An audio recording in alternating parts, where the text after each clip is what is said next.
Graça e paz, meus amados. Amém. Graças a Deus nos dá vitória no nosso Senhor Jesus Cristo. Vamos dar início então à parte 2, no nosso primeiro encontro teológico de 2026, falando então sobre a obra Deus no Redemoinho, do nosso querido irmão David Wells, o mesmo autor do excelente livro best-seller, né? Coragem para ser protestante. Vamos orar, rogar a bênção de Deus sobre nós. Senhor, te agradecemos por estarmos na tua casa. Te agradecemos por cada vida que aqui está conosco, que é sempre um incentivo para nós, não só ensinarmos, mas também aprendermos um pouco mais da tua palavra. Obrigado, Senhor, por essa tão grande salvação. Obrigado pelo perdão dos nossos pecados. Obrigado pelo teu cuidado para com as nossas vidas. E obrigado, Senhor, por essa oportunidade. Pedimos, Senhor, a tua bênção também por aqueles que estão a caminho. Traz debaixo da tua proteção aqueles que estão impossibilitados de aqui estar e aqueles que eventualmente, Senhor, ó Deus, têm negligenciado, Senhor, a tua palavra. Pedimos, Senhor, que tu os alcance com misericórdia, com despertamento, para que também possam se juntar a nós. Rogamos, Senhor, a tua bênção sobre todos nós nesta hora. Nos dá iluminação. É a nossa oração e agradecimento em nome de Jesus. Amém. Graças a Deus. Queridos, na segunda-feira passada, na nossa primeira aula, nós tivemos o cuidado, de alguma maneira, levar os irmãos a entender o conceito bíblico que os reformadores chamam de contracultura. Que nós precisamos entender que cada tempo da história, o mundo tem um pensamento, tem uma forma de pensar e de ver as coisas, que elas se alteram e elas acabam, de alguma forma, influenciando toda uma sociedade, influenciando as pessoas em todos os campos, seja na escola, seja nas relações do trabalho, seja nas relações familiares, seja nos contratos, seja até nos negócios. De alguma forma, o mundo sempre dita um ritmo e estabelece um pensamento, uma forma de ver as coisas que, de alguma forma, influencia tudo. E esse é o alerta do apóstolo Paulo em Romanos 12, 2, de que nós cristãos não devemos tomar a forma do mundo. Essa forma do mundo pensar, do mundo ver as coisas, do mundo permitir ou censurar determinadas coisas. Os próprios valores morais, eles passam por alterações ao longo da história. E nós, então, somos convidados, biblicamente falando, para não sermos levados e não tomarmos essa forma. Bem, de maneira geral, nós precisamos entender que uma das coisas que ocorreu no mundo é que o progresso científico tem levado a novas descobertas, a quebras de alguns paradigmas, de alguns modelos que estavam até cristalizados na sociedade, que de alguma forma, o mundo se sente um pouco mais sábio hoje, um pouco mais conhecedor, um pouco mais científico. A gente sabe que nem sempre isso é verdade, mas há uma tendência, né? Falamos que ao longo da história, sempre os filhos nasceram com uma capacidade intelectual maior do que os pais. E hoje, por exemplo, a neurociência tem estudado que pela primeira vez na história, os filhos estão nascendo com QI inferior ao dos pais, com uma capacidade inferior ao dos pais. E isso, de alguma forma, também pode ser, não é? O fim dessa trajetória de um ser humano mais evoluído. Temos ouvido tudo isso. Mas em contraponto, irmãos, uma coisa é séria.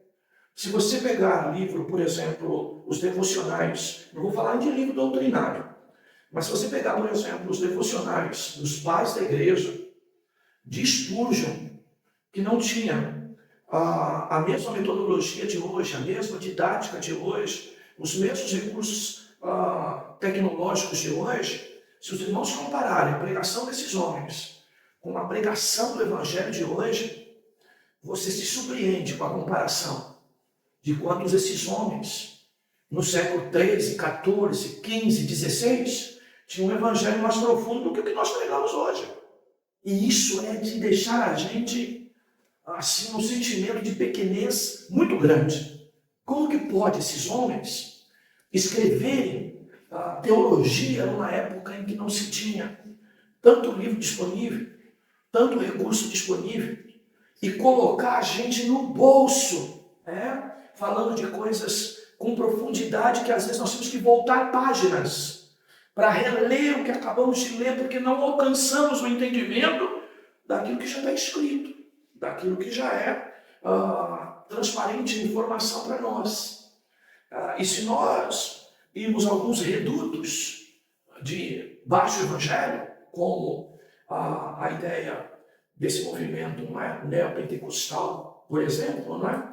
Não quero acusar o pentecostal, mas o neopentecostal, nós vamos ver, irmãos, a pobreza de teologia que está nesses lugares, que pouco se prega, pouco se trabalha a profundidade, infelizmente. E aí a gente compara para nós, pregadores, e alguns que nós sabemos que tem uma boa palavra, não é? E comparando mesmo com esses livros e com esses homens, nós ficamos admirados do quanto a humanidade parece que progrediu em termos de conhecimento no campo mais humanista, no campo mais cultural, no campo mais científico, da medicina e coisas semelhantes, e o quanto a igreja se empobreceu de conteúdo. A ponto até de que se a gente prega um pouquinho mais difícil, um pouquinho mais de profundidade, a gente ouve uma voz da igreja de que a gente prega muito difícil, de que a gente fala difícil, e que é difícil alcançar aquilo que nós pregamos. Meu Deus do céu! É esse choque de realidade que talvez nós aqui, não é, sejamos abençoados inteiros. Porque em muitos lugares, inclusive acadêmicos, né, em cursos teológicos, mesmo em universidades, nós não ouvimos essas coisas. E nós precisamos, então, é óbvio, pedir a Deus misericórdia. Tá? Então, o que tem feito isso acontecer no meu evangelho? É porque a maioria de nós pastores e pregadores, muito mais do que se aprofundar na doutrina e na teologia, estamos buscando conhecimentos seculares, não é? Para atender a demanda que temos hoje. Porque todo mundo que entra na igreja pensa que aqui é lugar para resolver emoções. As pessoas entram na igreja acreditando que aqui é lugar para resolver problemas psicológicos. As pessoas vêm à igreja hoje e acham que o fardo que Jesus disse que ia aliviar e trocar, não é? Era o fardo de uma psique estrangulada. Mas não é. Jesus está falando do fardo do pecado. Jesus está falando de vida espiritual. Jesus está falando aquilo que o mundo secular, mesmo científico, de ponta, não pode resolver. Tá, queridos? Mas é isso que nós temos visto. Tá? E por que as pessoas entram na igreja desta forma? Porque a igreja, tá, ela se tornou um banco de negócio, onde, na verdade, a igreja vende ou prega algo que atenda o modelo do ser humano atual. E o homem de hoje busca o que, principalmente? Duas coisas: prosperidade econômica e financeira e prosperidade emocional, psicológica. E aonde existir isso nas igrejas, com certeza ela vai se identificar. E pior, quem conhece a palavra, ouve esse tipo de mensagem e ainda vai dizer que é uma mensagem bíblica. Essa é a realidade. É por isso, queridos, que muitas das vezes as pessoas não estão dispostas a ouvir nem o que se prega na igreja e muito menos o que você vai pregar em particular para ela, se você realmente for pregar de acordo com as Escrituras e não de acordo com aquilo que a pessoa quer ouvir hoje. Então ela quer sucesso, seja econômico, tá? Ou ela quer sucesso emocional, psicológico. E aí então surge este evangelho que anda por aí, que a maioria das mensagens, não é? Elas tem fundo econômico, de bênção. Tá? A igreja, inclusive, vai se apresentando como um modelo de igreja rica, de igreja grande, de grandes catedrais, de grandes valores, de administrar contas bancárias impressionantes, de não ser mais o empresário da cidade que, quando chega no banco, é atendido primeiro. Hoje são os pastores das megas igrejas, tá? São esses modelos de igreja que vão também levando os seus frequentadores, mesmo com o bolso vazio, a desejar esses modelos, porque querem ser, às vezes, tão ricos, apesar de algumas críticas ao modelo dos pastores hoje, que desfilam nos seus carrões, que desfilam, apresentam suas mansões, que andam, não é, com os seus guarda-costas, e assim sucessivamente. Infelizmente, queridos. E nós precisamos acordar, tá? Porque daí vem o evangelho da barganha, tá? Hoje, meus irmãos sabem, tem gente pagando por batismo dentro das igrejas.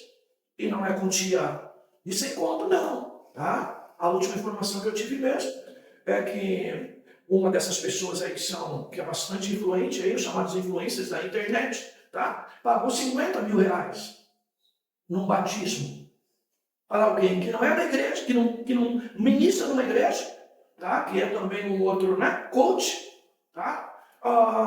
E que foi mergulhado em alguns seminários, alguns cursos, e depois, então, foi convidado ao batismo e aceitou pagar o valor que era colocado de 50 mil reais para o batismo.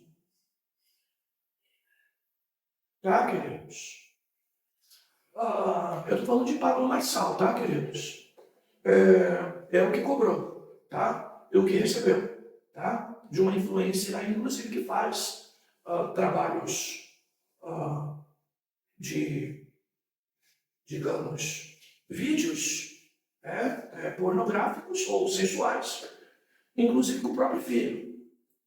Inclusive com o próprio filho, tá? Então, queridos, olha onde nós estamos. E às vezes a gente pensa que Jesus não está às portas. Eu confesso aos irmãos, tá, queridos? Eu acho que eu tenho que estar antenado nessas coisas, tá? Porque a gente fala sobre o assunto, a gente tem essa tendência apologética, não é? Mas eu confesso aos irmãos, eu estou cansado.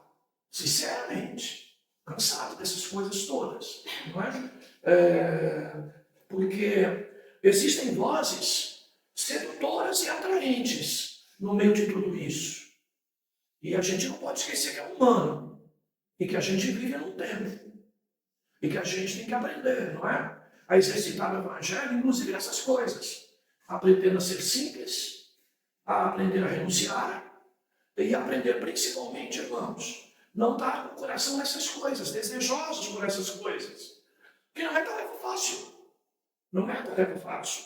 Pode ser para quem não tem algum conteúdo, mas para quem tem, confesso aos irmãos, que é uma grande batalha, tá, queridos? Então, essa é a realidade que nós vivemos hoje. Então, nós temos hoje, não é? Esses dois modelos imperando, e não é só no Brasil, é no mundo onde se diz capitalista, isso tem ocorrido, tá? E nós mesmo dentro da igreja, vamos percebendo isso, queridos. Tem gente perdendo família, porque está trabalhando demais. E motivado muitas das vezes por um recurso a mais no final do mês. Tá? Porque precisa adquirir isso, precisa consertar aquilo, precisa dar um jeito naquilo outro. E só faz isso com dinheiro. Tem gente que está abandonando o próprio casamento dentro da igreja. Aí não vem me dizer, não, esse modelo secular não me pega. Lógico que pega. Vai ver quantos cultos vazios nessa igreja e que eu recebo lá no zap, estou trabalhando. Porque até passear hoje parece que é justificativa para alguém não vir no domingo na igreja. Que é dia do Senhor. Ainda que não sejamos presbiterianos ao extremo, a nossa prioridade de domingo é a casa de Deus. É a vida com Deus. Não é? Mas, tirando esse extremo fora, a justificativa, eu estava trabalhando. Eu estava trabalhando. Tá? Então, eu trabalho hoje roubando-nos o tempo do casamento, o tempo da família, o tempo com os filhos, tá? Que rouba muitas situações ligadas ao nosso tempo de descanso, ao nosso sono. E aí nós entramos aonde? No outro erro. Qual é o erro? Se o trabalho me castiga hoje, me puxa demais, exige demais, aonde que isso vai refletir? Como eu já disse aos irmãos, na psique. Aí vem os cursos de inteligência emocional, de como eu vou lidar com tudo isso. Aí a gente vai vendo a igreja com depressão, com ansiedade, com coisas relacionadas a isso. Por quê? Porque eu estou no modelo do mundo. Eu quero abraçar as coisas. Eu quero prosperar, eu quero ser rico. Tá, queridos? E aí vem, infelizmente, o narcisismo e a hipocrisia da internet, que todo mundo precisa apresentar uma foto que está feliz, que conquistou, que está bem no romance, está bem no amor, e vai aquelas fotos mentirosas muitas das vezes para a internet, porque o casal que está ali sorrindo muitas das vezes atrás está brigando, e você vai ver o próprio modelo aí da internet recente, tá? Um casal que era badalado, etc, etc, de repente, de uma hora para outra, anuncia, não é? Que estão se separando. Mas a foto de ontem era a foto linda e maravilhosa. Então, como eu digo para os irmãos, né? Difícil você estar dentro de um contexto desse secular e você acabar não sendo influenciado nisso, tá? Então, a gente acaba sendo influenciado por essas misérias todas. E a vida de simplicidade, a vida de forasteiro, de peregrino, qual é o crente que vive hoje? Qual é o crente que vive aqui sabendo que não é daqui?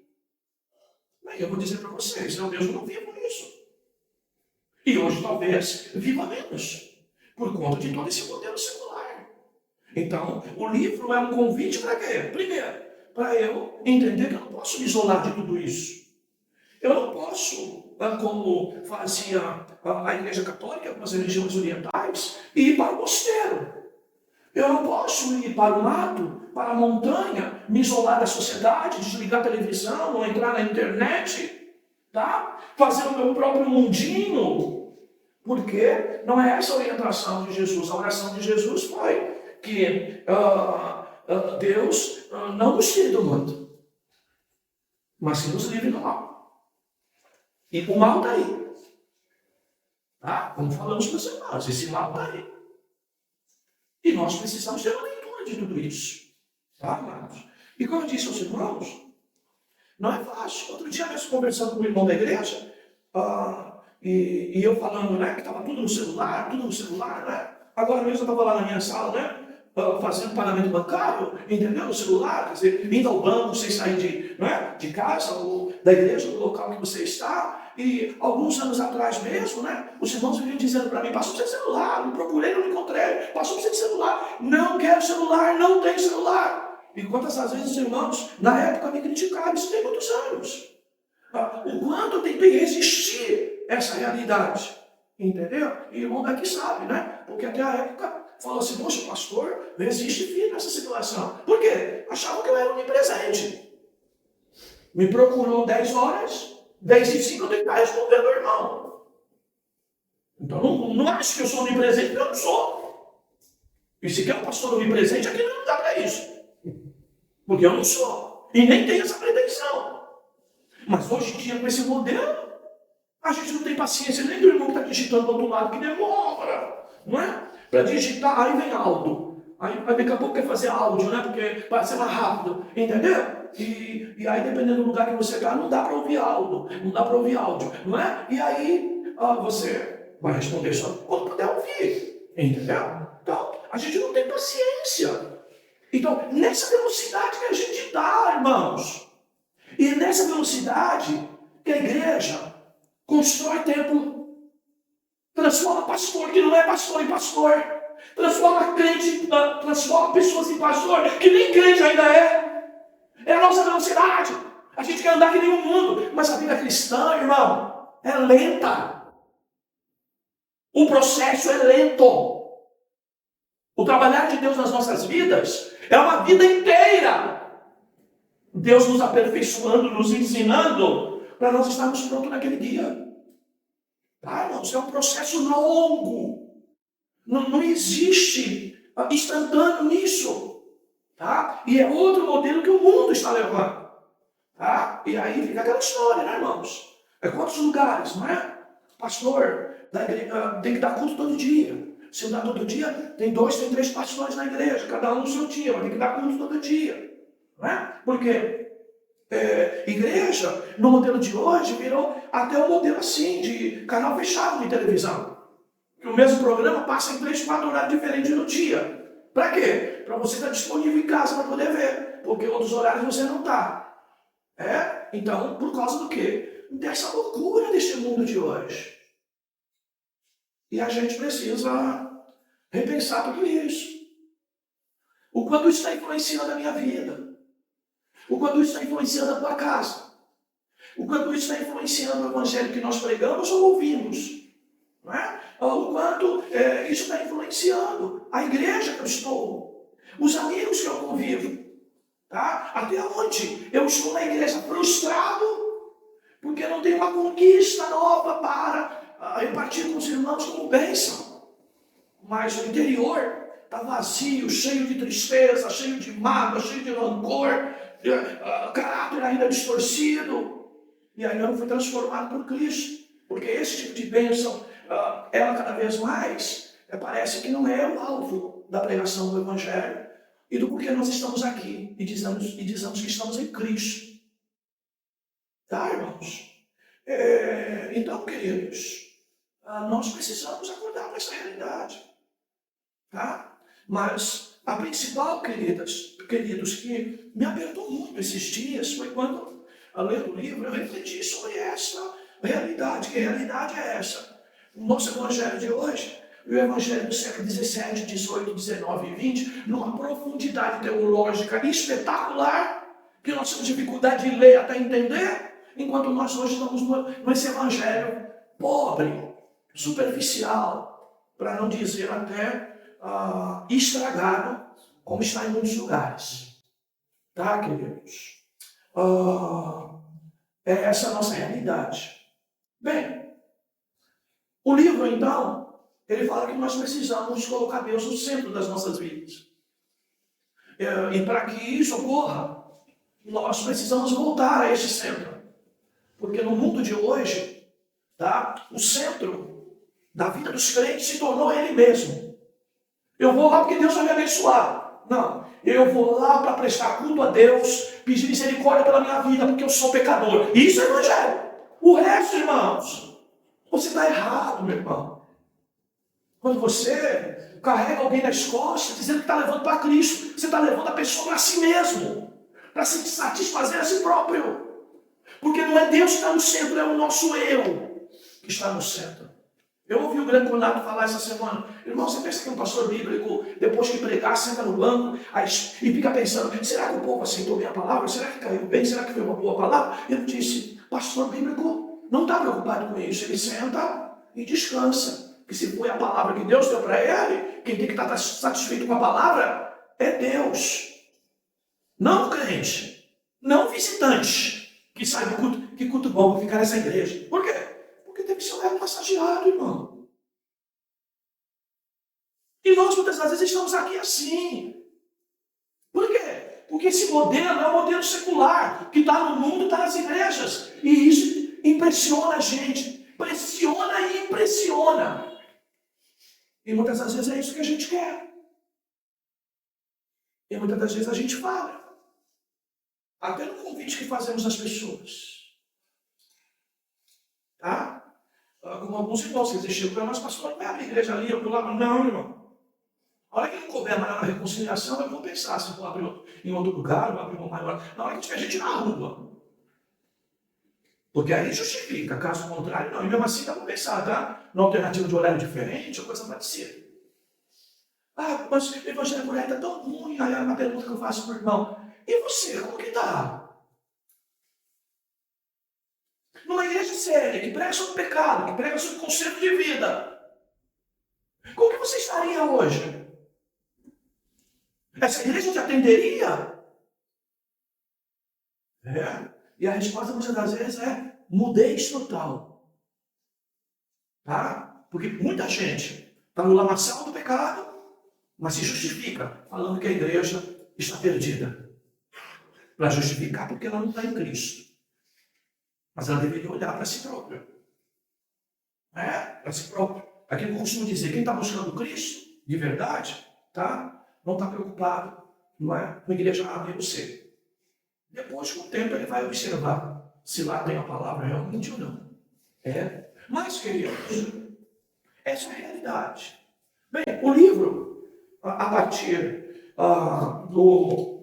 digamos, daquilo que nós trabalhamos na semana passada, né? Que foi o prefácio, de alguma maneira, para entendermos o secular de hoje, e o capítulo 1, né? A questão da cultura, ele vai trabalhar em algo interessante. Não é? Por quê? Porque uma coisa que sustenta muito esse modelo de hoje, de eu ir na igreja para ser abençoado, é o tal amor. O amor de Deus. E, baseado nesse amor, não é? Nós temos visto tudo isso, não é? Que temos visto por aí. Tá? Então, é o amor de Deus que vai fazer ele cuidar de mim, inclusive do meu psique, das minhas emoções. É o amor de Deus por mim que vai fazer eu ter sucesso, que vai fazer eu ter dinheiro. Tá? Deus me ama a esse ponto. E nós vimos então que o escritor do livro, ele trabalha essa ideia. Inclusive com hífen, para dizer que está interligado, tá? Que é o santo amor de Deus. A qualidade do amor é a santidade de Deus. Então, é como o santo, não é? Ele fosse até o carro-chefe da ideia do amor. Então, Deus é amor, mas Deus também é santo. Tá? Então, está relacionado, não é? Ao ser de Deus, tá? A sua intimidade. Ok, queridos? Bem, e aí o escritor vai nos falar de duas realidades. Ele vai falar, então, que muitas igrejas partiram apenas para essa ideia. E a gente vê alguns modelos ainda assim, que trabalham a ideia do santo. E se tornaram, então, igrejas legalistas. Ele diz que o legalismo, ele é resultado de uma visão errada de Deus, onde eu olho só aquilo que é santo e cobro apenas santidade. E ele vai trabalhar a ideia de que o amor, ele trouxe principalmente, ele criticando a si próprio, que isso é maravilhoso, a linha reformada, que o amor da igreja reformada levou a igreja ao liberalismo, aonde por causa do amor se permite tudo. E acha de que a ideia das misericórdias de Deus, elas não têm fim. Ou seja, até o último dia e o último momento da minha vida, eu vou estar mergulhado numa vida sem santidade, e Deus, por conta do seu amor, continua ainda me oferecendo a oportunidade de salvação e me mantendo salvo. Mas isso é uma falácia, irmãos. Isso é uma falácia. Tá? O fim do próprio amor de Deus, irmãos, é a realidade do inferno. É a realidade da condenação eterna. E por isso vocês sabem, nós já fomos, digamos assim, vítimas disso aqui na igreja. De alguém da presbiteriana que chegou aqui e disse que não podia pregar sobre o inferno. Tá? Veio aqui pregar isso num culto, à época que tinha de mulheres. E com raras exceções eu ouvi de alguém, olha, veio pregar heresia. Ai, que linda a mensagem, ai, que linda a mensagem. É que eu não vi aqui. Mas como duas irmãs que me disse, pastor, heresia.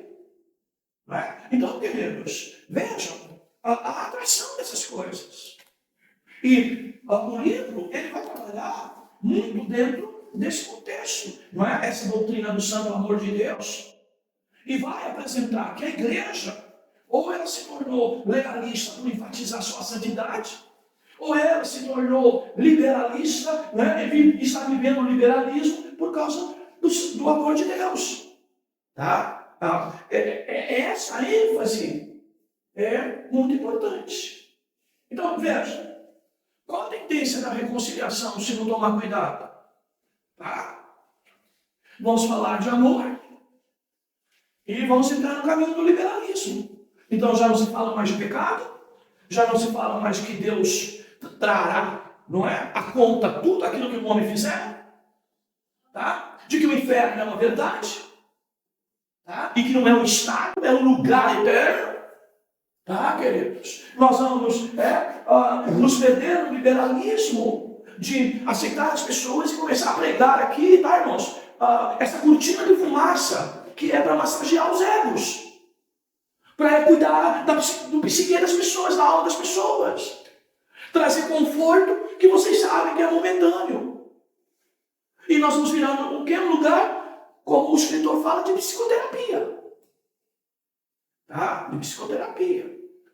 Eu lembro uma vez, né, como Deus me chamou a atenção, que uma irmã aqui da igreja, eu acabava de pregar sobre a mulher samaritana e consegui enxergar algumas qualidades da mulher samaritana. E falei sobre esse assunto. E aí no final do culto, uma irmã chegava para mim toda saltitante. Né? Ai, que maravilha, estou me sentindo, né? Uma mulher realizada, estou me sentindo, não é? Alguém, não é? Digamos assim, valorizada, etc, etc, etc, né? E agradeceu a palavra, até meio que chorando, etc, etc. Eu fui para casa com aquilo, eu não consegui dormir com aquilo. E eu fico admirado de como Deus, na sua misericórdia, trata comigo, sabe, irmãos?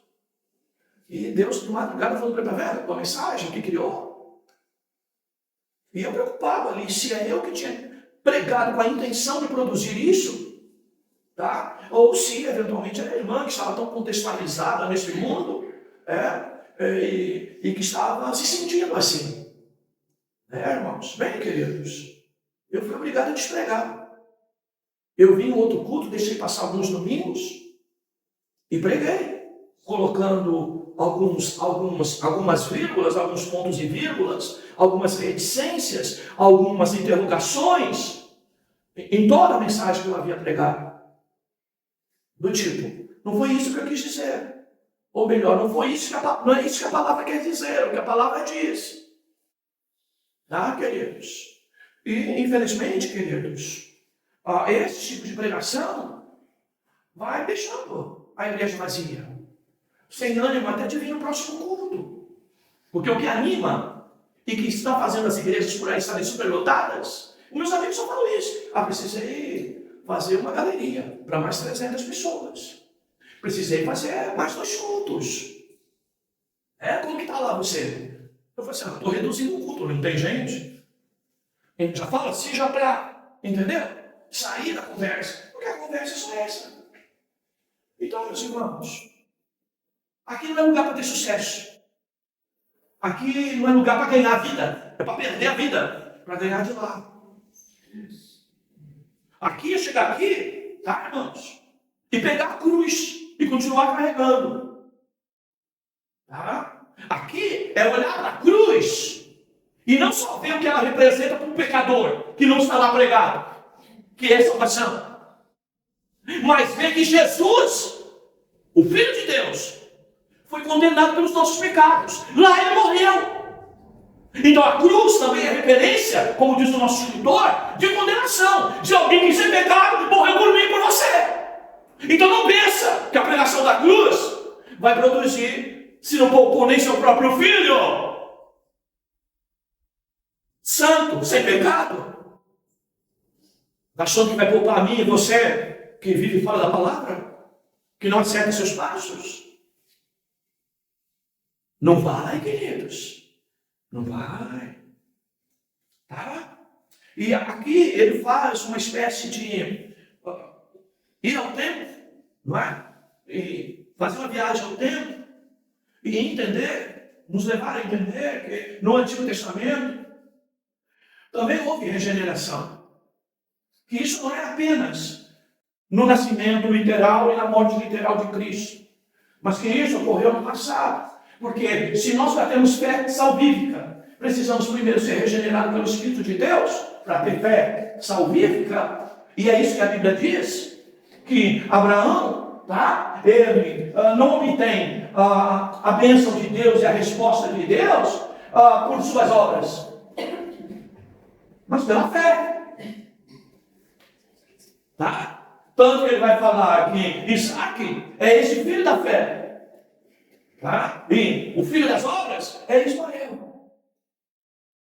E ele vai dizer então dessa realidade que nós podemos, é lógico, construir, tá? Assim, ao longo de toda a Bíblia. Porque se eu vejo Cristo no Antigo Testamento, eu tenho que ver também a sua obra na vida daqueles pela qual ele se revelou lá. Ainda que seja olhando para frente. Mas nós olhamos para trás. A obra já foi feita. Tá? A obra já foi realizada.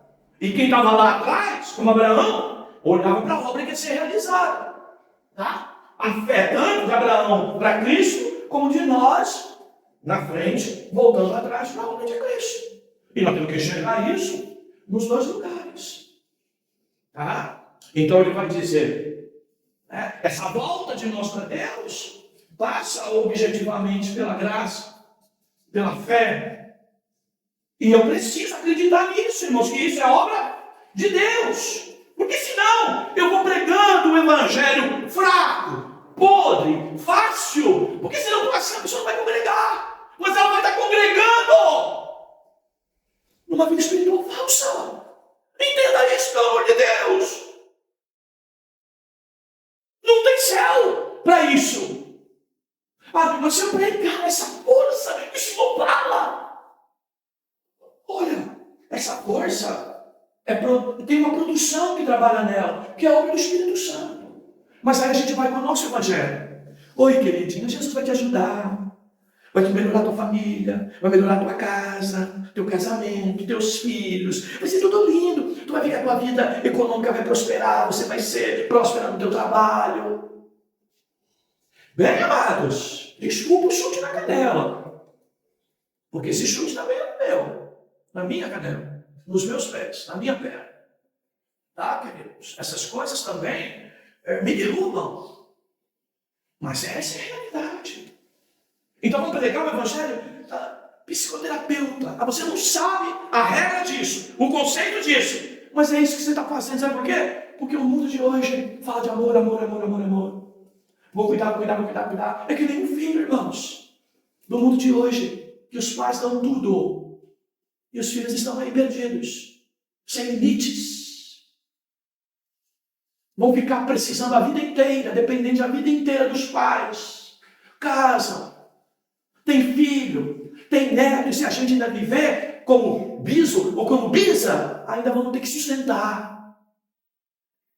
Sabe por quê? Porque às vezes não demos um chute do tipo, se vira. Porque você foi chutado, eu sei disso. Eu também fui. Então, queridos, essa é a realidade. Mas para nós, tudo que os nossos pais fizeram por nós estava errado. E nós, então, somos os perfeccionistas hoje. E nós estamos fazendo tudo certo. Mas a própria neurolinguística está dizendo aí que os filhos de hoje, até em potencial TI, na primeira vez na história, os filhos têm menos capacidade do que nós. Até porque nós tivemos menos escola, tivemos menos recursos, e desculpe, chegamos a que lugar? Ao lugar de ainda ter a mão cheia, ou com alguma coisa para estender em favor deles. Essa é a realidade.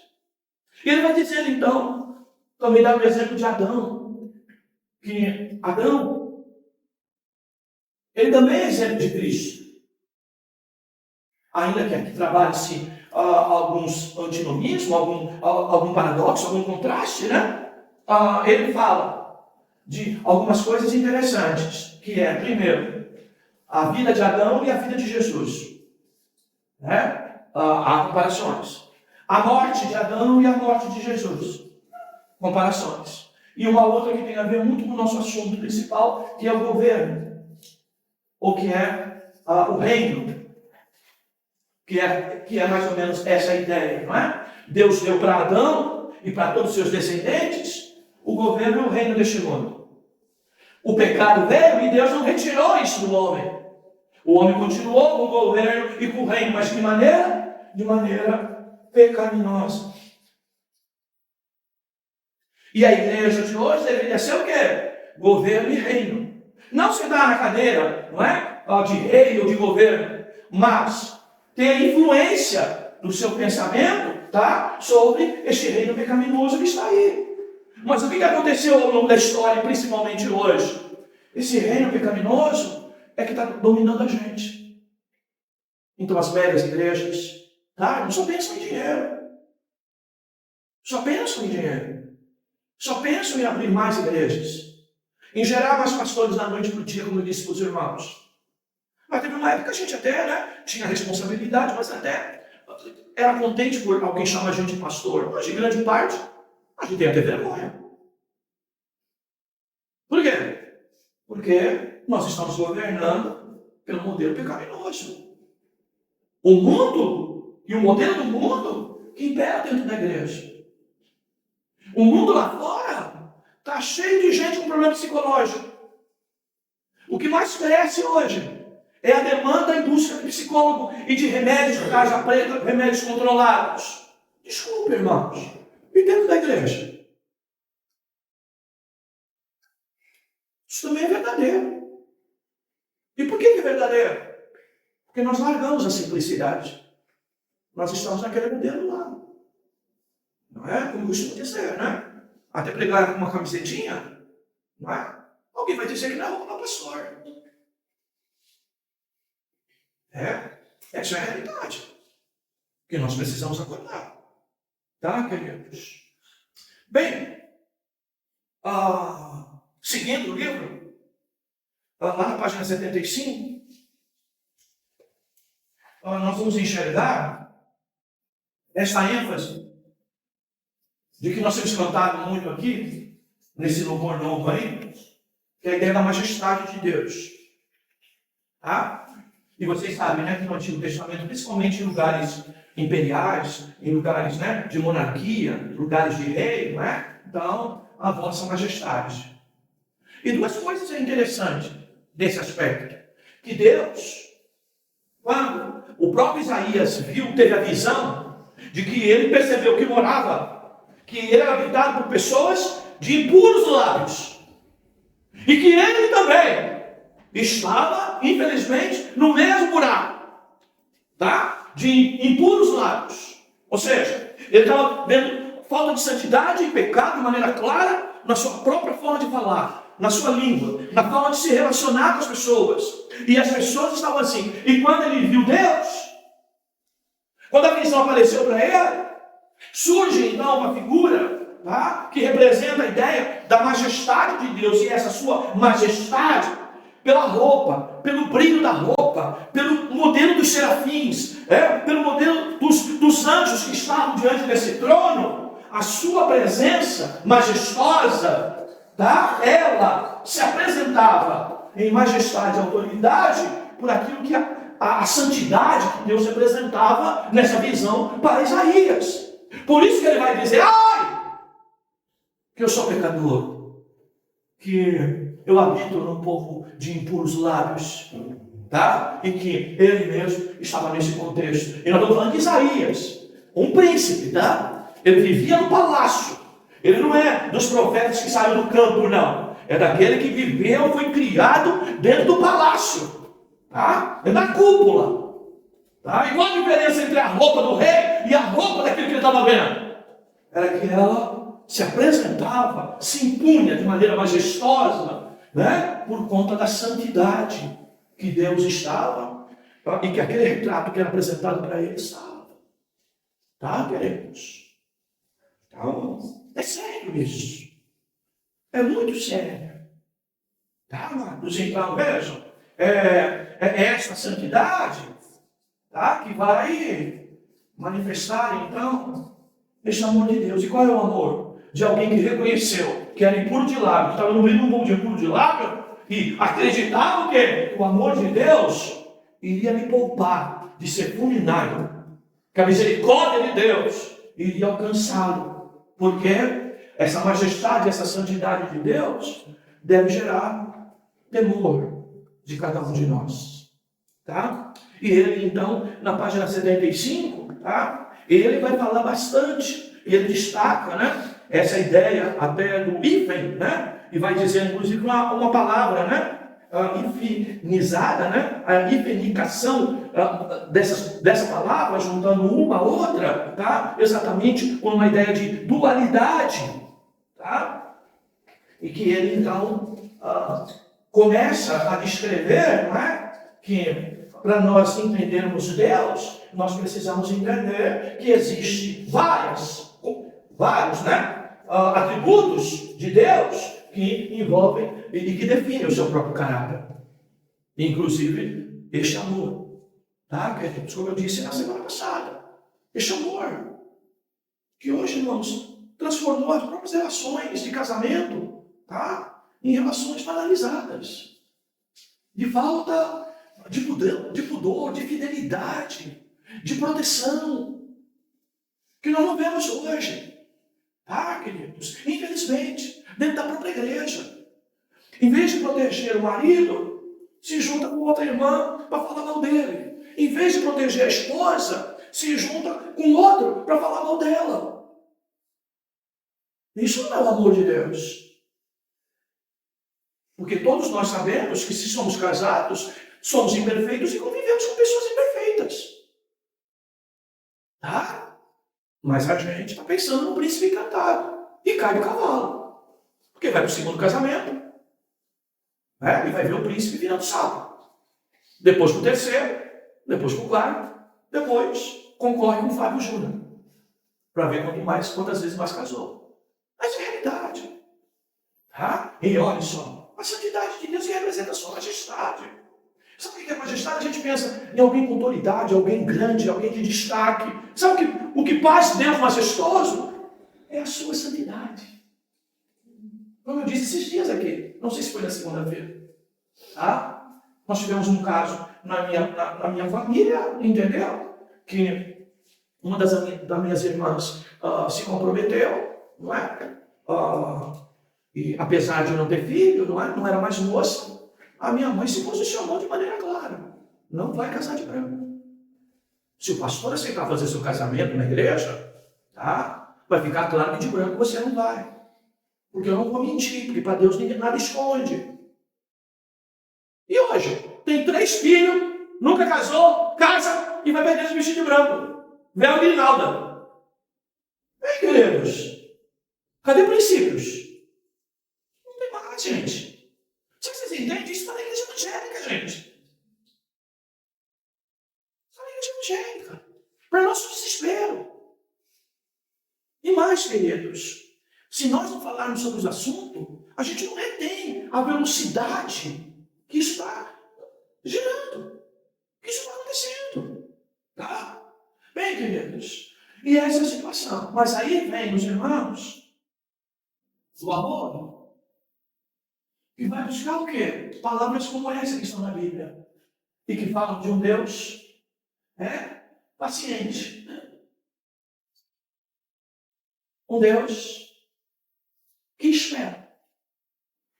De um Deus que é paciente para com o pecador. E que dá oportunidades a ele. Mas aí, isso aqui mostra quem Deus é. Mas as pessoas vão usando isso para quê? Para aceitar suas próprias fraquezas e nós mesmos. Tá, queridos? Quando lemos uma literatura dessa, ficamos na parede. Eu vou falar para os irmãos, eu fiquei na parede. Estou na parede. Por quê? Porque ela me cobra. Ela me cobra. Tá? E eu fico mal com essa situação. Porque ela me dá um choque de realidade. Então, nós vamos entendendo. E como diz a carta de Pedro, nos últimos dias, se lá fora o escarnecedor diz que Deus vai voltar nada.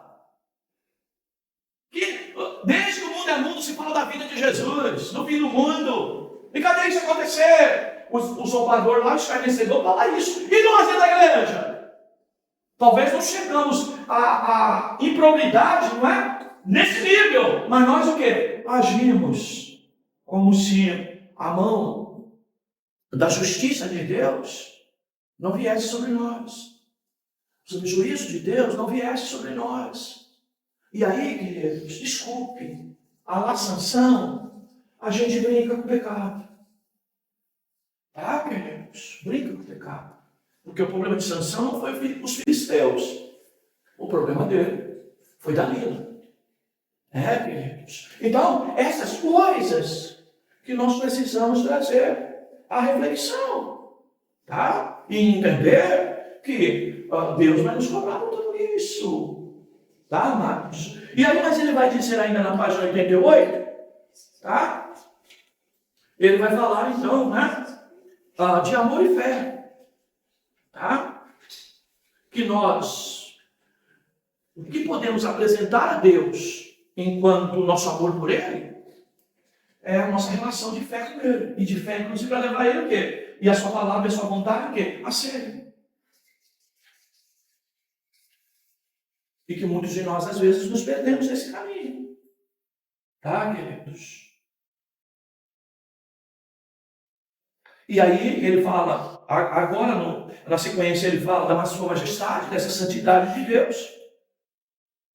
E ele vai cair então numa palavra de que geralmente este ser majestoso dos textos bíblicos e que aparece na visão de Isaías, tá?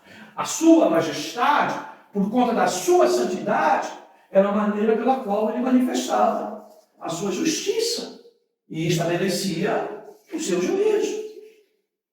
Tá? Vocês viram, o próprio Salomão, em algumas situações, se procurar para julgar causas. Tá? E aqui, então, o que nós precisamos entender? Entender que essa justiça de Deus nesse ser santo, tá? Ela traz todos os atributos de poder que Deus tem. De que Deus não precisa ver testemunho, não precisa ninguém trazer prova, porque ele viu o crime, o cenário do crime, não é? E o criminoso, não é? E ele sabe de todas as coisas. Tá, meus amados? E aí ele cita 2 Pedro 3,10, inclusive. Vamos lá para o texto?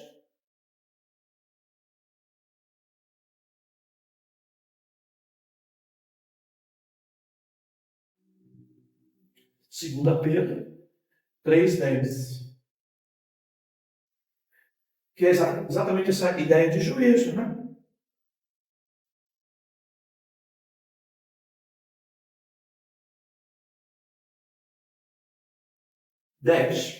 Eu não vou nem ler o contexto, aí os irmãos conhecem bem o texto. Contudo, o dia do Senhor virá como ladrão.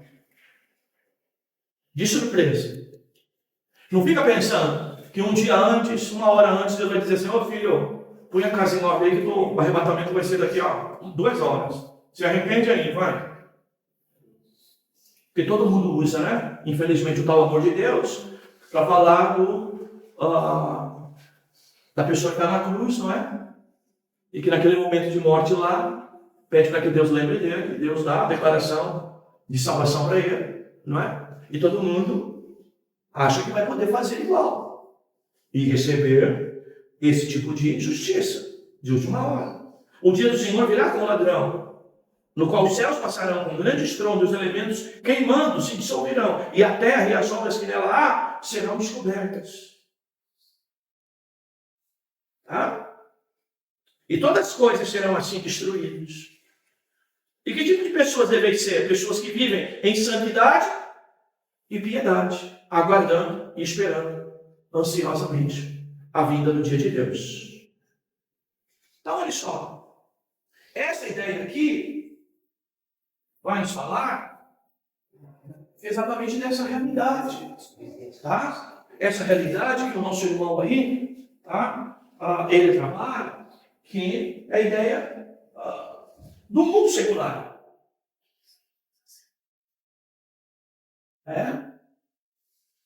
Que nós entendemos que este mundo, inclusive seu status quo, né?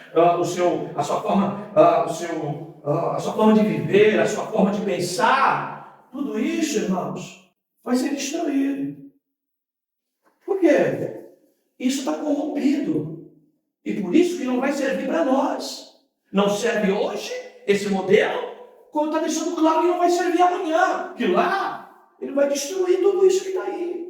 Esse modelo que está aí. Sabe? Os arranha-céus. Onde os homens, não é? Que lá governam, que lá trabalham, que lá construíram, se consideram uma espécie de Deus. Vai tudo por água abaixo. Vai tudo ser queimado. Vai tudo ser destruído. E não pense apenas no prédio. Pensa o que isso representa de um orgulho pecaminoso que está na humanidade. De uma prepotência que está na humanidade. Que se acha o quê? como falamos na aula passada, o Deus, tá? Deste século, tá? E que parece que cada dia mais, né?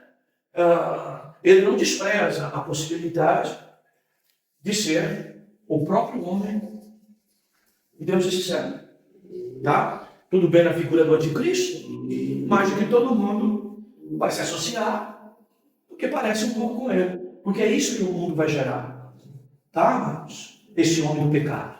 Porque é só isso que o mundo pode gerar, tá? Então vejam, queridos, essa realidade é muito séria. Então vejam, como que nós seremos em Cristo o governo num modelo como esse? Então, para com Cristo termos um novo modelo de governo, o Estado eterno vai revelar que todo esse sistema será destruído pelo fogo, consumido pelo fogo. Tá? Bem, na página 138, você vai ver aí essa ênfase que eu dei, acho que vale a pena a gente citar, né? Porque isso pode assustar os irmãos, né? E quanto menos o irmão congrega, mais eventualmente ele pode chegar num dia que eu ouvi uma mensagem que ele se sentiu meio que no inferno, né? Por quê? Ouve a mensagem só de vez em quando, sua cabeça está no sistema velho, tá? E hoje a gente não pode se enganar com isso. Olha a página 138 aí. 138.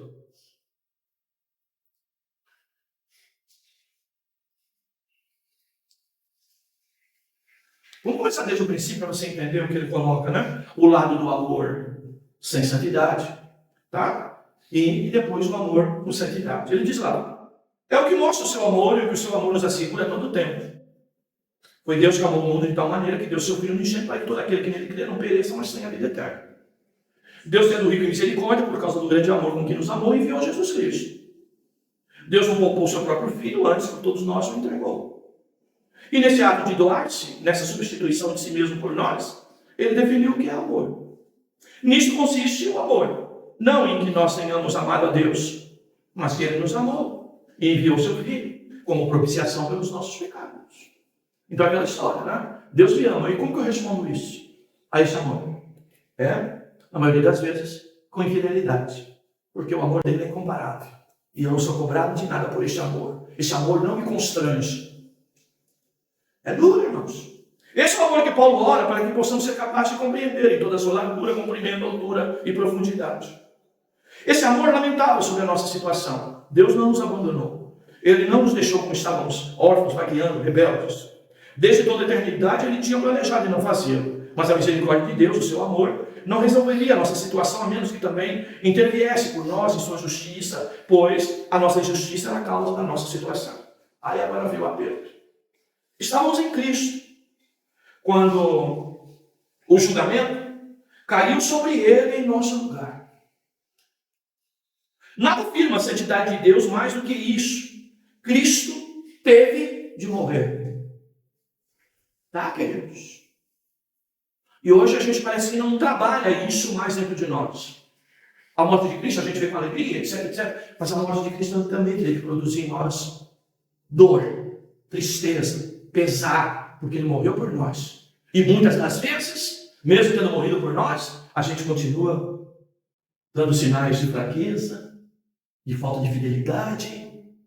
E isso não nos incomoda mais no Evangelho de hoje, porque afinal o irmãozinho pregou sobre paciência de Deus. Nós vamos ouvir que Deus, não é? Que nem o pai do filho pródigo, estava no portão esperando o filho voltar. E mesmo que o filho demorasse uma eternidade para voltar, o pai estaria ainda lá. Meus amados, nada afirma a santidade de Deus mais do que isso. Cristo teve que morrer. Nada declara as exigências dessa santidade de forma mais veemente. Em nenhum lugar suas demandas são vistas com maior clareza. Na verdade, essas exigências são tão claras, tão incontestáveis, que uma só justiça vinda de Deus pode ser suficiente para alcançá-las. Em nenhum lugar vemos o amparo da sua graça de forma mais clara do que quando aquelas exigências foram aceitas por Cristo e satisfeitas pela cruz e sua justiça imputada aos pecadores. Veja, o amor de Deus não livrou Cristo da morte. Ou será que não amou, não amava o seu próprio filho? Oh, meus irmãos, é claro que sim. Mas aí está a santidade, tá, queridos? A justiça dele. E onde quer que a santidade de Deus não tenha tragado o pecado em Cristo, ela confrontará fora de Cristo. O que ele quer dizer com isso? Se eu não estiver em Cristo, a morte que Cristo sofreu, eu a sofrerei. Porque eu só sou livre dela se estiver nele. Se não, se há uma cruz, significa que há um julgamento, porque Cristo ali estava sendo julgado. Não por ele, mas por nós. Tá, queridos? Mas a cruz também significa que a misericórdia de Deus para com o seu povo é insondável. Por quê? Porque para aqueles que estão nele, então, nós não podemos ter dúvida da nossa salvação. O Deus que é justo é o Deus que é salvador. E é Ele quem perdoa. Tá, amados? Então vejam, que lindo, profundo, e desculpe, tá, irmãos, extremamente terrível. Extremamente terrível. Eu sou de um tempo, irmãos, que quando menino, a gente muitas das vezes tremia dentro da igreja, tinha temor. Hoje em dia, a gente vai juntando dentro da igreja um bocado de coisa que não representa que este lugar é santo, que quem nós servimos é santo, tá? E às vezes até as nossas casas podem estar destoando de tudo isso. E as nossas pregações, né? Principalmente essa, que vai agradando um pecador que não precisa se arrepender. Não, eu estou aqui porque eu sou vítima de tudo isso. Não, você é culpado. Vítimas não precisa de Cristo. Quem precisa de Cristo são pecadores, réus, culpados. Porque Ele veio exatamente para perdoar os nossos pecados. Queridos. Bem, queridos. Aí ele reivindica, né?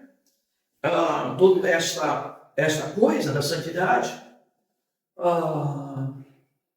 E ele fala, inclusive, que nós precisamos ver que a obra de Cristo ela não termina na cruz sobre efeito de nós. Você sabe, a própria glorificação nos fala isso. Mas que a santidade, a que nós destacamos como santidade, não só posicional, mas como progressiva, ela tem que estar presente na nossa vida. Tá? E nós precisamos ver a continuidade da obra salvadora de Cristo aonde? Em nossa santificação.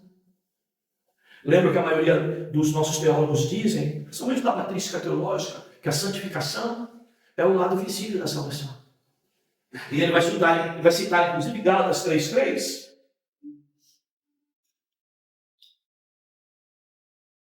Por isso o livro se chama Redemoinho. Você viu quantas ondas saiu aqui? Quantas coisas, não é? Que estão nos pressionando, águas que querem nos levar, como peixe morto, tá, queridos? E ele vai citar aí, Gálatas 3:3.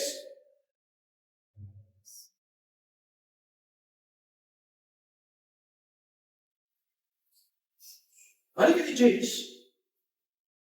Sois tão insensatos assim, a ponto de ter começado pelo Espírito, está agora vos aperfeiçoando pela carne. Ele vai dizer então no quadro até algo bastante forte, será que sofresse tanto por nada? Se é que isso foi por nada. Será que o que vos dá o Espírito e que realiza milagre entre vós, será o que faz pelas obras da lei? Ou pela fé naquilo que ouvistes? E aí ele cita o caso de Abraão.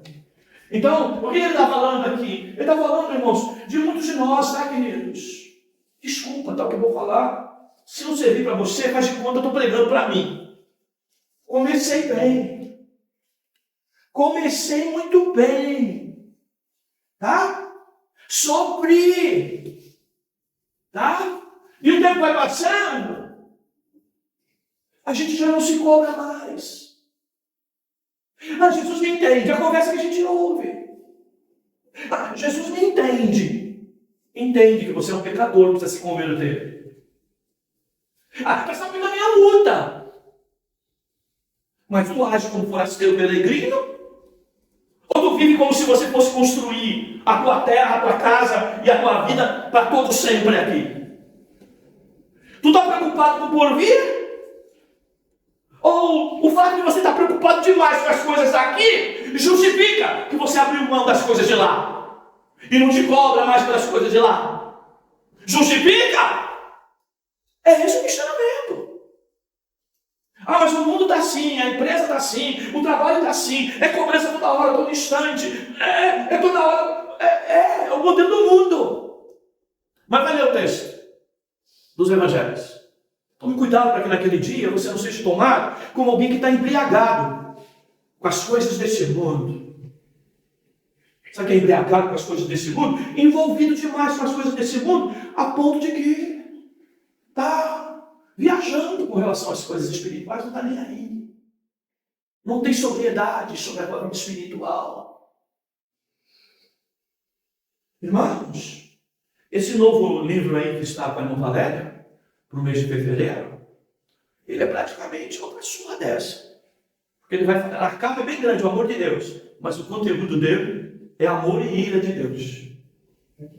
Essa palavra que crente hoje não quer mais ouvir. Que palavra dura do pastor, hein? Não tem uma palavra melhor para dar, não. Eu sei que essa crítica surge até aqui dentro da igreja, eu sei. Sabe por quê, irmãos? Eu mesmo me critico. Quando dá a palavra, eu digo, mas essa, se eu pudesse, dava outra. Não viu a palavra de domingo? Que boa, né? Todo mundo saltitante, né? Só falar de coisa boa, né? Espera domingo para a segunda parte dela, que você vai ver. Porque o evangelho é completo. É a fé que faz eu atravessar o outro lado, que a tempestade vem, mas Jesus acalma ela, que Jesus está no meu barco e eu vou embora. Isso é lindo, até eu, que sou mais bobo, sai saltitante daqui domingo. Mas pode ter certeza, daqui à noite eu fui chamado a atenção por ele. Pode ter certeza. Eu sei que edificou a igreja, mas à noite teve adendo de Deus para mim. E sofrível. Nunca te agrada, né, Senhor? E depois tive que pedir perdão.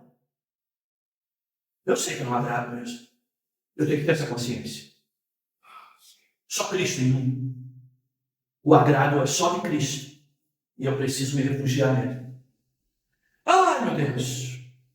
Então a grande chamada, irmãos, desculpe, tá, irmãos? De novo. Outro dia eu disse aqui, né? Meu irmão, você não é estrela solitária aqui, né? Eu não esqueço disso, mas não é porque a gente depois faz, né, nossas recapitulação. Meu irmão, eu não estou responsável pelo que eu falo. Entendeu? E não venho aqui toda hora pedir perdão para vocês. Eu me penitencio com Deus, peço perdão a Ele. Se eventualmente há algum exagero, não é? Ou se há uma palavra dirigida para alguém, né? É lógico que eu vou tratar com Deus. Mas, queridos, o que nós precisamos entender, irmãos, que nós já tiramos Deus do centro há muito tempo. E as coisas que vão nos influenciando vai nos levando cada vez para mais longe. E essa volta para esse centro, Deus, é muito mais difícil. Alguém que ouve uma mensagem verdadeira e que está lá com a vida toda estragada para vir para Deus, é mais fácil do que nós, que viremos catedráticos da fé, especialistas da fé, experientes com Deus. Mas, na verdade, Deus é apenas o nosso servo. Nos abençoa, Senhor. Me dá isso, Deus. Resolve aquilo, Senhor. Mas a nossa reverência a Ele está longe.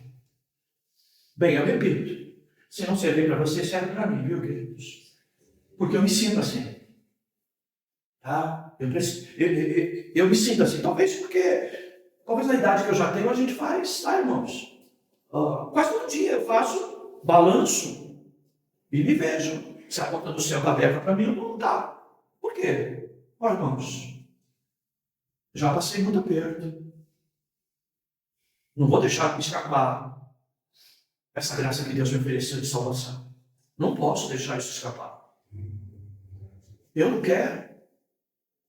E pode ser que eu estou indo aí para 65, né? Então a gente fica um pouco mais ponderado nessas coisas. Eu não sou aquele irmão que aqui tinha 65 anos, vocês vão lembrar dele, e fazia plano de carreira profissional. Com 65 anos fazendo plano de carreira profissional. Não, porque daqui 2 anos eu vou estar nessa situação, mais 3 anos eu vou estar naquela, mais outra, não é? E eu vou reconstruir tudo que eu perdi. Irmão, por que tu não usa esse tempo que te falta ainda, que é muito pouco, para pensar no céu? Ah, mas a influência da Universal dele não saiu. Vocês sabem quem é? Beleza, irmãos. Então, queridos, nós precisamos acordar para essa realidade. Tá, queridos? Nós precisamos acordar para essa realidade. E aqui ele fala de que nós precisamos entender que mensagem como essa vai levar a gente a entender, tá? De que nós estamos igual o mundo, de cabeça para baixo. E se nós entendermos isso, ótimo, porque é de baixo que a gente vai precisar reconstruir a nossa volta para o centro de Deus. Tá, amados? Bem, queridos, o livro é amplo, né? Ele traz coisas fantásticas, né? Mas nós precisamos, a priori, reconhecer toda essa realidade. Tá? Então, quando se fala de redemoinho, por que o escritor classificou isso? E diz que é redemoinho de Deus. Tá? Porque o redemoinho, irmãos, ele tem um centro, que se chama olho do furacão. Você já ouviu isso? Tá? E muitas das vezes nós estamos ali. Estamos em Deus, mas muitas das vezes nós estamos lá longe. Tá? Como o próprio redemoinho faz todo aquela construção enorme, e nós estamos longe do centro. E Deus vai usando todas essas coisas para, de alguma forma, bater na gente, para a gente acordar, para a gente refletir, para a gente repensar. E o redemoinho é assim, perigoso, é porque todo lugar que ele passa, ele vai catando alguma coisa. E ele vai levando alguma coisa para dentro dele. Algumas ele espalha, mas outras ele traz. Tá? E nós precisamos tomar cuidado. Por quê? Se nós não tomarmos cuidado, o que vai acontecer? Nós vamos absorver também coisas que não prestam. E que nós estamos colocando na conta de Deus. E parece que Deus agora é um bocado de pedaço daquilo que o redemoinho pegou no mundo. E nós vamos juntando essas coisas. E nós temos que acordar com essa realidade. Tá? E entendermos que nós temos que aproveitar o redemoinho para lançar fora o que não é de Deus. E não querer reformatar o nosso evangelho, a nossa pregação, tá? Com pedacinhos do mundo. Sabe por quê? Ela vai ficar mais agradável para as pessoas. Aonde você vê alguém, irmãos, que sempre resistiu ao evangelho, de repente, tá? No seu momento, querer até abraçar Jesus, muitas das vezes queremos. Não é arrependimento, não é novo nascimento. Tá, irmãos? É apenas entender o que nós estamos pregando hoje. O que é? Vira crente, que tudo vai melhorar. Que tu só vai progredir. Que mentira. Porque eu não tenho dúvida em afirmar. No mundo estaria mais fácil. Tá, queridos? As coisas com Deus nos levam para um caminho estreito. Esqueceu disso? A porta, o caminho é estreito e apertado. Poucos trafegam por ele, passam por ela. É difícil ter que renunciar. Tá? Ser parecido com Cristo, e é esse o objetivo dele como primogênito, é que todos os demais filhos de Deus pareçam com ele. Com Cristo. O quanto nós estamos parecidos com ele? Nem nós pastores parecemos mais empresários da fé. Infelizmente. E os crentes, pessoas de sucesso. Que Deus tenha misericórdia de nós, queridos. Que a gente acorde para toda essa realidade e voltemos ao centro. E repito, tá, irmãos? O caminho, olha, irmãos, de volta. É difícil. E todos nós precisamos voltar, primeiro, nas nossas pregações. Tá? E pedir misericórdia a Deus, como eu tenho feito. Eu repito. Até o devocional, que eu ganhei de uma irmã aqui da igreja, foi a irmã Luciana que me deu. O devocional, alguns anos já, para o nosso irmão príncipe dos pregadores, Spurgeon. E eu mesmo, 2 dias depois que ela me deu, eu estava querendo este devocional, eu falei para ela, meu Deus, é devocional eu tenho que ler 2, 3 vezes. Você imagina. Por quê? Coisas que é difícil de entender. De uma teologia profunda, né? Que o catarinense lá está falando que a reforma não serviu para nada, só estragou o evangelho, né? O pastor que está na mídia aí, né? De destaque. Olha, querido, isso é dureza. Dureza. A gente comparar a superficialidade, a pobreza da nossa pregação, e se a gente acha aqui que é pobre, com toda a nossa dedicação a querer trazer uma mensagem realmente bíblica, imagina lá fora. Não é? Que às vezes uma rosa ungida equivale por uma pregação. E que o povo sai se sentindo abençoado. Queridos, Deus tenha misericórdia de nós, nos ajude a perseverarmos, como foi a palavra de ontem, a perseverarmos. Sabe por quê, irmãos? Pastorado também tem suas crises. Eu tenho visto aí, irmãos, tenho acompanhado muito pastor em estado crítico de depressão, tá? E isso preocupa a gente. Graças a Deus a nossa igreja aqui é pequena e a gente construiu um modelo de uma igreja, não é? Que está todo dia em culto aqui, que não fica fazendo planejamento todo dia para melhorar o caixa, coisa parecida, que tem plano, né? De construir aqui ou aquilo ali. Isso está acabando com os pastores, eles não percebem. Está matando. Falsos pastores estão sendo mortos pelas suas próprias ganâncias. Essa é a realidade. Tá? Então, meus amados, Deus nos ajude, como diz o escritor, o salmista, Senhor, eu me esvaziei dos grandes pensamentos. Não quero ficar pensando umas coisas grandes. Tá? Eu, como um bebê, no colo da sua mamãe, quero me sentir satisfeito, não é? Pela mamada que ela me deu. E quero descansar, dormir. Que nós possamos fazer isso nos colos de Deus. Tá? Cuidado para não transformar o teu evangelho no triunfalismo que está por aí. Tá? Dedique tempo para Deus. Priorize teu devocional. Priorize tua oração. E mais, tá, irmãos? Qualquer mensagem como essa, eu não estou condenando a ausência dos irmãos na igreja. Mas eu faço papel de pastor. Porque, olha, uma quarta-feira que eu não venho, tá, irmãos? Me faz falta. Me faz falta. Me faz falta. Então, que Deus nos ajude, queridos. Em nome de Jesus. Eu vou orar, depois a gente comenta alguma coisinha para o encerramento, tá? Se alguns que quiserem. Vamos orar, queridos. Senhor, não é fácil ouvir essa palavra. Mas eu sei que é necessária, pelo menos para mim, Senhor. Tu sabes e conheces, Senhor. Quantos aqui estão embriagados, a ponto de não perceber a miséria espiritual que estão vivendo. Tu sabes disso. E eu te peço a tua ajuda.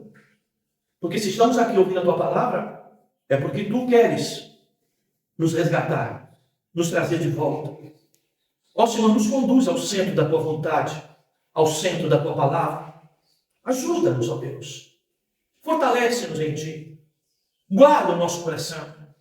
Guarda os nossos pensamentos. Guarda os nossos propósitos e intenções. Que elas sejam para glorificar o teu nome. Enquanto crentes em casa, enquanto os crentes na igreja, enquanto crentes no nosso trabalho, enquanto crentes no meio da nossa família, na nossa parentela, enquanto crentes que perto de nós caminham nesse evangelho que distancia de ti, e que nós possamos mostrar que o caminho é totalmente inverso. Ajuda-nos, ó Deus. É a nossa oração. Em nome de Jesus. Amém. Amém.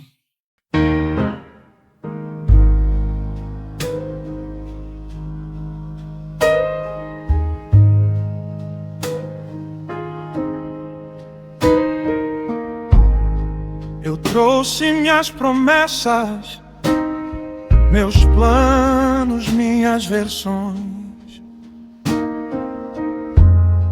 Tentei subir sozinho, tropeçando em minhas razões. Carrego culpa antiga, tão pesada em minhas mãos. até sentir teu toque, desarmando meu coração. Tua graça me achou na escuridão, me tomou pela mão, me pôs de pé. Tua cruz desfez o peso, a acusação. Só tu, Jesus,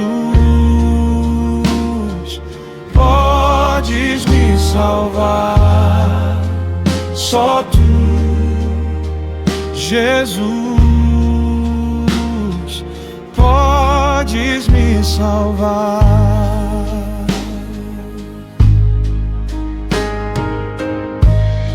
Não há medalha humana que compre o teu perdão.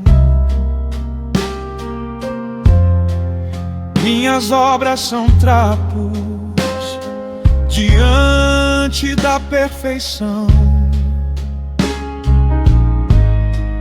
mas o teu sangue clama mais alto que a minha dor. E o Espírito me mostra quem eu sou em teu amor.